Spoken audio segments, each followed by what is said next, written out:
Chargers defense dominated the offense yesterday, but Justin Herbert is looking really comfortable on the field. We got a lot of clips to look at, and you already know it is time to bolt the up. And while you like the video and subscribe, hopefully this is the list of players that is not practicing. Joey Bosa, Rashawn Slater, Gerald Everett, and Quentin Johnston are all sick with something. And Trey Pipkins only played on one series. Zach Bailey, the backup offensive tackle, was not playing. Dustin Hopkins was not kicking. That's not a good sign for him. Sebastian Joseph Day and JC Jackson were also not in pads today, but this defense did not have any trouble without them. Now let's look at these clips. Now first up, we got Scott Matlock one-on-one against Johari Branch right here. Scott Matlock, check this out. This is what you love to see from your defensive lineman. Ball rush, getting right up the middle, getting that interior pressure, which is so important in today's NFL, that interior pressure. And let me actually show you a perfect example of why. Right here is right tackle Brandon Jaimes against, I believe it is Andrew Farmer. He's going along the outside and boom, you just kick him out. Easy, and then he's just taking himself out of the play. But if you get that interior pressure like Scott Matlock is doing here, you can see he's still playing a little bit too high against Johari Branch from Maryland, the undrafted free agent, but he's doing enough to bull rush and right up into Easton Stick's face. There's no way he can get away from that. And if you get that outside pressure, quarterback can just step up in the pocket. Where are you going to go to if you get that interior pressure? You got to go, No, you're going to get sacked. Great job by Scott Matlock. And now we got a win for the offense. This is Justin Herbert to Josh Palmer along that right sideline. You can see, boom, perfectly placed ball. And Josh Palmer coming back for that one on Asante Samuel Jr. again. And you can see, boom, right there. Asante diving for it, man. He's just out of position barely. You can't really tell because you can't see this side of the screen, but what we can see is this offensive line play. And you can see Trey McKitty right here and John Hightower lined up. So Trey McKitty is getting some first team reps, probably because Gerald Everett is actually not playing at practice. That's probably the reason why. This is Austin Pleasants on Tuipulotu.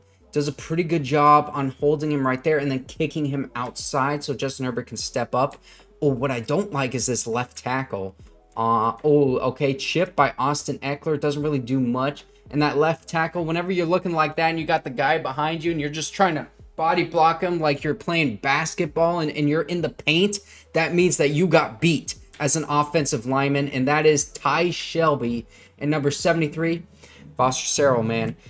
We need healthy left tackle and right tackles because Trey Pipkins and Rashawn Slater are such an important piece to this team. Whoo, okay. That's that play. I'll just leave it at that. Now, second round pick, Tuipulotu getting in there for the sack right here on Brandon Jaimes, the right tackle. Now, let's take this back.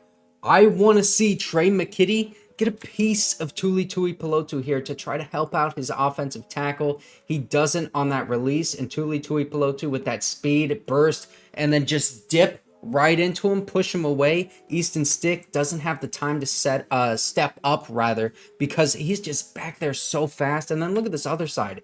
That's Andrew Trainer giving up the pressure too. Oh man, Easton Stick would have just been if that was a real-time play. But look at this interior line play as well. Johari Branch, I want to give a shout-out to him, the right guard. He's blocking Scott Matlock here, pushes him on the inside, keeps that head up. You got to have that head on a swivel. He's diving a little bit. You want to see him keep his base, but does a good job on blocking David Moa. Larry Roundtree getting a little piece of him as well. Most men have one sack. Tuipulotu has two. Check this out. Another sack working off this right side. Boom, getting right in Justin Herbert's face.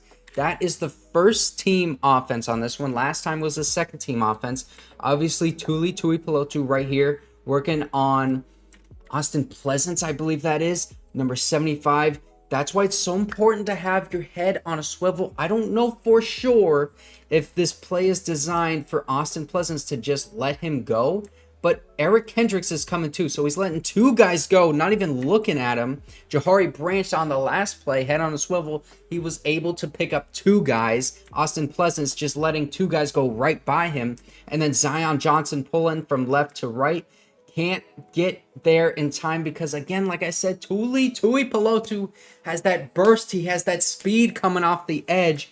Does a nice job dipping and getting right in Justin Herbert's face. Also, Isaiah Spiller doesn't even get a chance. He doesn't even get a chip on Tuli, which would have caused him to probably not get a sack because Justin would have stepped up.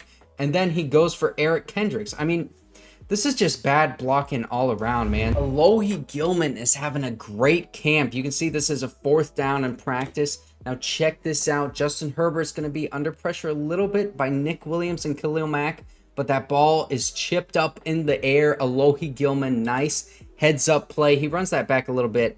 If I can take it from this angle, you can see right there he is. And he's trying to run this thing all the way back, but then the players on offense are like, yeah, I'm kind of over this play. Let's go to the next one. That was 4th down anyway.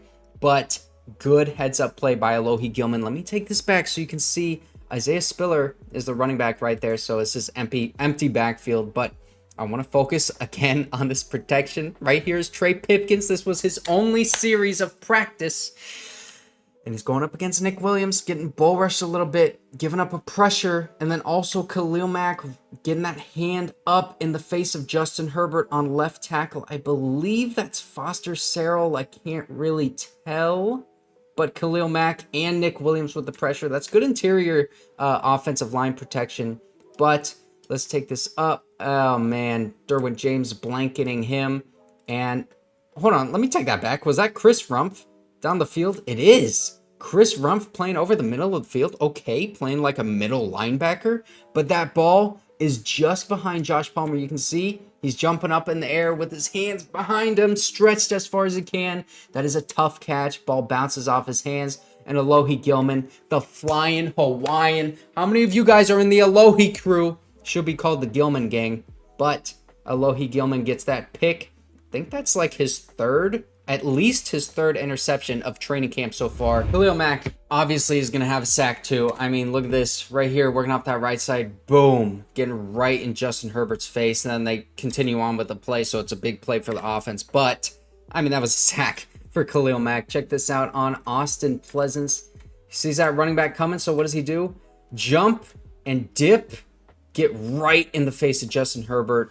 Boom. That's a sack right there. But if that wasn't a sack and that protection held up, you can see Joshua Kelly is wide open right here. And this defense, a bunch of zone defenders along that 1st down yard to go sign, like the 1st down marker where that is. So that's kind of like a picket fence defense a little bit. I don't know if that's just the way it looks right there, but Joshua Kelly was wide open underneath. And it was a sack for Khalil Mack. Way to go, Khalil. Justin Herbert needs healthy offensive tackles, man. We got to pray for health. Even though Justin Herbert was getting sacked and under pressure all day long, he is still so comfortable in the pocket and on the field. This is him improvising, stepping up in the pocket, and then just deciding to run for it. You can see those eyes were up. The little juke move right there goes all the way down the field. Probably would have been tackled before that, but really great awareness. All the way back in the pocket, gets pressured, steps up. He still has those eyes up, looking and looking. There's nobody over here. A little pump fake, and then starts going right, jukes him out. Kenneth Murray probably wouldn't have tackled him right there. Gets a bit more yardage, and then Alohi Gilman would have got him right there. So that's probably like a 10, 15-yard gain for Justin Herbert. And now this next play, he's doing it again under pressure, step up in the pocket, and then he decides to run a little quicker here. I don't think he had his eyes up. He decides to run about right there. Eyes are not looking down the field. He is looking for running lanes. Nick Neiman would have had that tackle right there. That one would have been much shorter, but still, this is good to see. That means that he is healthy. He's recovered from that rib cartilage injury from last year, because he would not have been running down the field like this last season. And also it shows that comfortability that he has, even though he's been under pressure all day in this pocket in practice. We got another good play for this offense, this time by Mike Williams right here. You can see, goes right past that linebacker, boom, getting the ball, runs down the field. Would have been tackled right there by Alohi Gilman, but that's okay. Check this out. Mike Williams is the man in the slot right here. Keenan Allen lined up just behind him. Mike Williams, I'm going to go into a little bit of play design right here. He's going over the middle of the field, swiping away that linebacker, and then Keenan Allen, where is he at? Right there. He's trying to trail him a little bit, so he's going over the middle of the field. Boom! He's going to stop right there, little hook, curl route right there. Jasir Taylor is going for it. Eric Kendricks has to respect it because that's in his zone, but Justin Herbert is reading Eric Kendricks on this play. And if he stops and hesitates even a little bit like he just did right there, you can see Justin Herbert already in that throw-in motion. The man he's going to go to is Mike Williams. Fitting that ball right in between Eric Kendricks and Kenneth Murray. Boom. Right on the dot in the chest of Mike Williams for a first down. That is great play design by Kellen Moore. Okay, you already know Keenan Allen had to make a great play. Here he is going outside. Boom. Now he's going back in. Third down conversion. Let me show you this protection really quickly. Austin Pleasants does a good job kicking Morgan Fox out of the way. Joshua Kelly, good protection here. And Foster Sarah also. And then this interior offensive line, not even moving. This is a brick wall right here. Justin Herbert has all the time in the world. But now let's look at Keenan Allen on Derwin James. This route is going up and then outside right here after 10 yards. So it's a 10-yard out, right? Derwin James is biting on it. And then Keenan Allen just completely flips his hips, goes the other direction. Derwin James, touch grass. You know how good of a route runner you got to be to make Derwin James the best safety in the league touch grass and break his ankles? So those are the clips, but here's some statistics from practice. Jared Clark, the undrafted free agent, 2 tackles for loss. Mark Webb had a pick 6, and we got sacks for Morgan Fox, Khalil Mack, Chris Rumpf, Kenneth Murray, Tuipulotu, Nick Williams, and then Ty Shelby, Brevin Allen, and Carlo Kemp as well. There were 10 total drives for the offense and only 1 touchdown. That is insane. Now we got some kicker news. Cameron Dicker, the kicker, was good on all 9 of his kicks today. He has taken all of the reps in this past week. 39 of 43 on all of his kicks. Dustin Hopkins is dealing with something physically. So I am pretty certain that Cameron Dicker is going to be the kicker for the Chargers. So that is everything that you need to know about training camp. But yesterday I made this video about Quentin Johnston doing some crazy stuff at practice. He did not practice today, so we didn't see a crazy catch. But if you want to see those crazy catches, they're right here.